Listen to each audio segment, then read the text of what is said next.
What is up, Flick fans, and welcome back to my channel. I just watched the brand new Netflix original. Is it 22 July or 22nd of July? Because I've been saying 22nd of July, but 22 July is the title.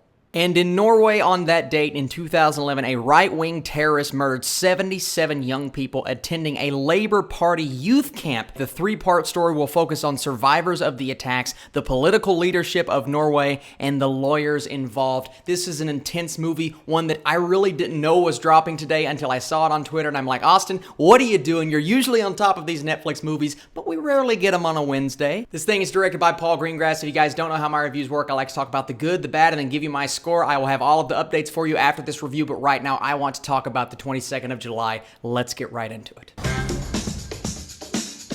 So this movie is directed by Paul Greengrass, the guy behind movies like United 93, Captain Phillips, and a little-known franchise called The Bourne franchise. He has done so much, and yet we haven't really had a lot from him lately, but now he is back with another biographical drama, is what I'm calling this thing, and this is a very true story about very true events. Now, I've not looked into the events, so I don't really know how factual this movie is. I'm just going off the movie. That's what I'm critiquing here, how good the film is, how good what is going on in the film is. I do not know the true story, and honestly, I didn't know that much about it before I watched this movie, so this thing did open my eyes, and it made me feel for all of the people who did and did not survive. First off, what a horrible, horrible thing that happened. It is definitely something that you can make a movie about if it's done in good taste. That's the key. The film has to be done right, and I do believe that Paul Greengrass brought us something that was very well done, but the most important thing, it was done the right way. This film is gripping, it's intense, it's some of the best filmmaking I've seen all year, and what I'm talking about specifically is the first 30 minutes. That entire sequence, from beginning to the end of that sequence, some of the most intense filmmaking, not just all year, I have seen in the decade. I was on edge the entire time, sitting there waiting, because I didn't know the true story, so I didn't know what was going to happen next. I didn't know how many people were going to get killed. When I saw the final totals, I was completely shocked, but watching it happen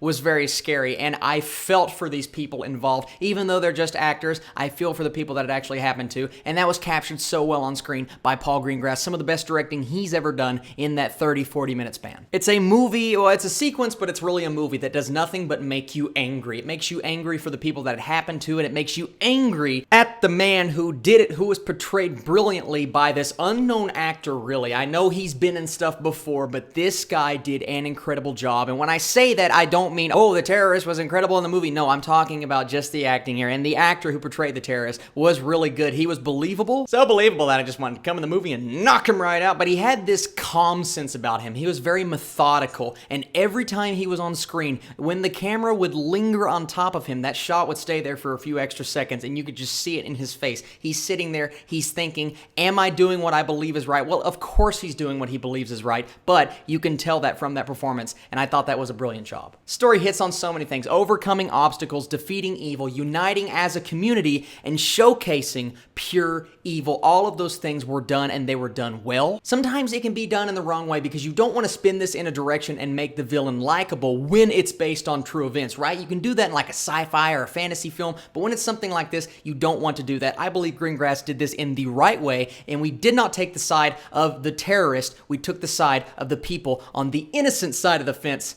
And that's where the story of this family of four comes in. I have a few negatives when it comes to that part of the story, but overall, I thought the acting on their part was very good as well. The movie was engaging, it was well done. Even after that first 30 minutes, when it begins to slow down and you start to flesh out the story, there's a lot of cogs involved, right? There are different things happening in different places, and sometimes that can be difficult because it's kind of scattered, not completely, but just a little bit. But at the end, it brings it all together, I thought, in a beautiful way. It did not glorify the tragedies. I know some people might have that complaint about the movie. For a docudrama, I guess it does have kind of a blockbuster feel, even though it is a Netflix movie, but I don't think Greengrass did that to glorify those tragedies. I think he just did it because that's kind of his film style. He does that regardless. I liked United 93, and I like this for the same reasons. I think it had the right balance of giving you reasons to follow the story and not get you invested in the wrong people. And whatever your political views are, I think we can all agree that this man is completely evil. The movie showcased that, and I'm so glad that I got to watch the stories of these people's lives, especially our main hero in particular. I loved what he said at the end. It all kind of tied together, those storylines, the plot, everything. And the filmmaking was good as well, but that tied together in a beautiful way that made me emotional while watching this movie. It's not entertaining per se, but it's engaging, it's terrifying, it's emotional, and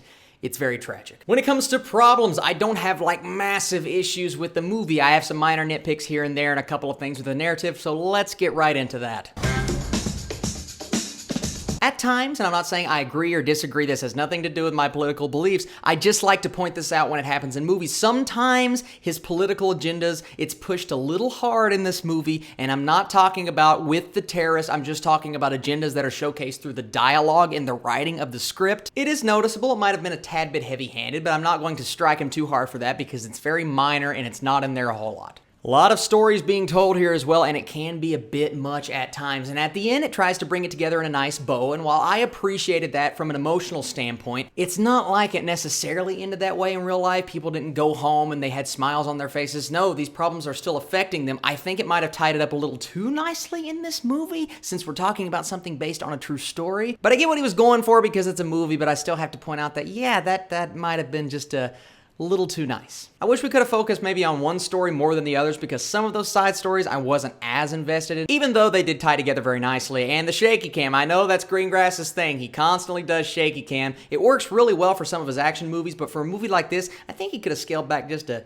little bit. Why was this movie in English? It takes place in Norway. I don't know why they forgo their language for the English language when I don't think it's very accurate. I haven't looked into it. They might speak English, but I don't think they do. My final nitpick is the emotional development from our protagonists. I didn't get enough there in the beginning to be on board with their connections, their relationships, and wanting to root for them, even though I did because of the tragedy, but that shouldn't be the case. You shouldn't root for them just because something tragic happens. You should be invested into their story, into who they are as a person, and I wasn't as much, but like I said, the ending ties together pretty nicely.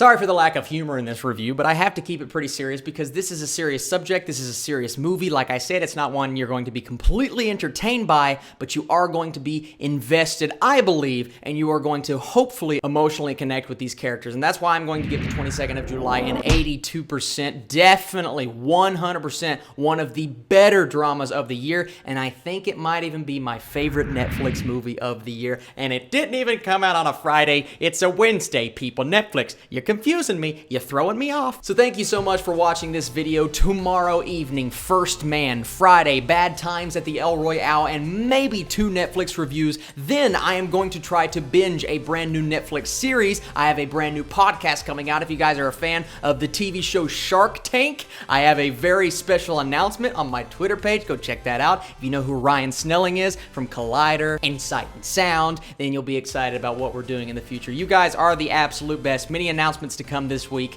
and I'll catch you later.